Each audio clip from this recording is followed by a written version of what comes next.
Hello மக்களே, welcome to SPS இன்ஃபெல் YouTube channel. நீங்கள் பார்க்க போகிறது இன்னைக்கு தியேட்டர்ஸில் ரிலீஸ் ஆன புஷ்பா 2 த ரூல் படத்தோட ரிவ்யூ தான் பார்க்க போறீங்க. இந்த படத்தில் அல்லு அர்ஜுன், ராஷ்மிகா மண்டானா, ஃபஹத் ஃபாசல் இப்படின்னு ஒரு பெரிய பட்டாளமே நடிச்சிருக்காங்க. இந்த படத்தை டைரக்ட் பண்ணவர் சுகுமார், இந்த படத்துக்கு மியூசிக் போட்டவர் தேவி ஸ்ரீ பிரசாத். இப்போ இந்த படத்தோட ரிவ்யூக்கு போகிறதுக்கு முன்னாடி என் சேனல் இப்போ தான் ஃபஸ்ட் டைம் பார்க்குறேன், சப்ஸ்கிரைப் பண்ணி சப்போர்ட் பண்ணுங்க. வாங்க இப்போ ரிவ்யூக்குள்ள போகலாம். படத்தோட கதையை பொறுத்த வரைக்கும் புஷ்பா 1 ஆல்ரெடி நீங்கள் எல்லாருமே பார்த்துருப்பீங்க. ஒரு கூலி தொழிலாளியாக இருந்து எப்படி ஒரு சிண்டிகேட்டில் ஒரு பெரிய ஆள் ஆனாரு, அதுவும் செம்மர கடத்தில் வச்சு எப்படி ஒரு பெரிய ஆள் ஆனாரு அப்படிங்கிறத நீங்கள் ஃபர்ஸ்ட் பார்ட்டில் பார்த்துருப்பீங்க.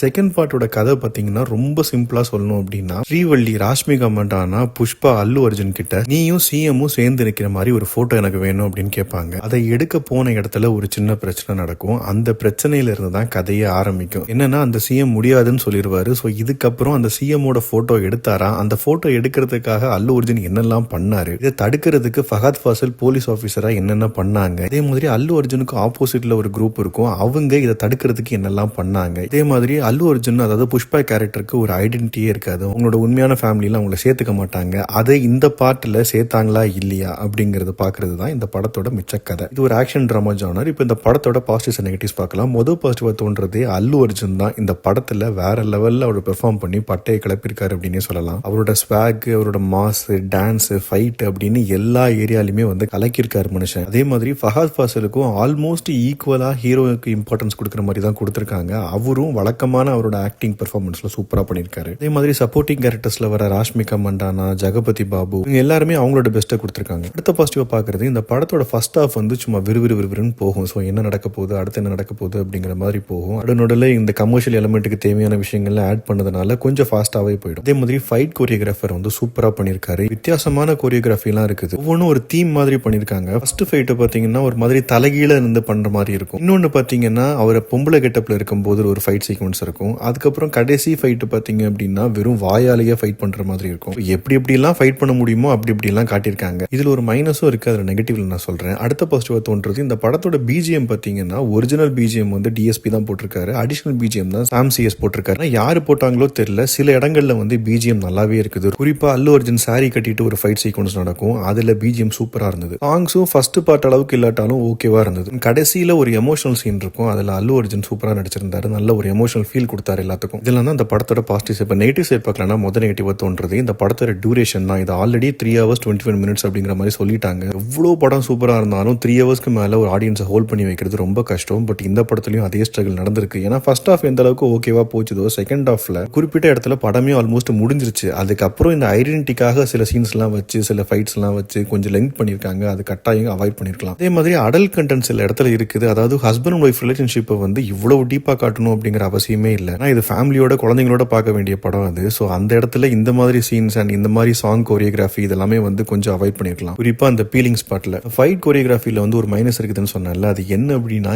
இஷ்டத்துக்கு சண்டை போடுறாங்க. அதாவது ஒரு 100 பேர் வந்தா கூட இவர் பாட்டுக்கு அசால்ட்டா அடிக்கிறாரு. மற்றவங்க எல்லாம் பார்த்தாலே பயந்துடுறாங்க. அந்த மாதிரி வழக்கம் போல கொஞ்சம் ஆர்டிபிஷியலான டெம்ப்ளேட்டும் மிக்ஸ் பண்ணிருக்காங்க. அதே மாதிரி நிறைய கிரிஞ்சு சீன்ஸும் இருக்குது. இவர் பஞ்சு பேசும்போது பின்னாடி இருக்கிறவங்க அப்படி கம்பீரமா நிக்கிறதும் சல்யூட் அடிக்கிறதும் பார்க்க நிஜமாவே கிரிஞ்சா தான் இருந்தது. மொத்தத்தில் இந்த படத்தை பத்தி சொல்லணும் அப்படின்னா, டியூரேஷனை கட்டாயம் ட்ரிம் பண்ணியிருந்தாங்க அப்படின்னா இது இன்னுமே ஒரு சூப்பரான படமா இருந்திருக்கும். என்ன பொறுத்த வரைக்கும் ஃபர்ஸ்ட் ஹாஃப் எந்த அளவுக்கு கொஞ்சம் ஃபாஸ்டா போன மாதிரி தெரிஞ்சதோ, செகண்ட் ஹாஃப் டோட்டலா அதை வந்து டவுன் பண்ணிடுச்சு. ஏகப்பட்ட அன்வான்டட் சீன்ஸ் அண்ட் ரொம்ப லெங்க்தியான சீன்ஸ். இதுல தேர்ட் பார்ட்டுக்கும் வேற லீடு கொடுத்திருக்காங்க. அது எப்ப வரப்போகுது, எப்படி வரப்போகுது அப்படிங்கிறது தெரியல. என்ன பொறுத்த வரைக்கும் அல்லு அர்ஜுன் ஃபேன்ஸுக்கு இது ஒரு பயங்கர ட்ரீட்டா இருக்கும். ஏன்னா அவரோட மாஸ், அவரோட ஸ்வாக், ஸ்கிரீன் பிரசன்ஸ் இதெல்லாமே வச்சு. பட் ஒரு ஜென்ரல் ஆடியன்ஸ்க்கு பாத்தீங்கன்னா ஒரு ஆவரேஜான மூவியா தான் இருக்கும். யூகே பிரீமியர்ல தெலுங்குல பார்த்தேன். நீங்க தமிழ்ல நாளைக்கு பார்த்துட்டு எப்படி இருந்தது அப்படிங்கறத கமெண்ட் செக்ஷன்ல சொல்லுங்க. அடுத்த ரிவ்யூல சந்திக்கிறேன். Bye, take care.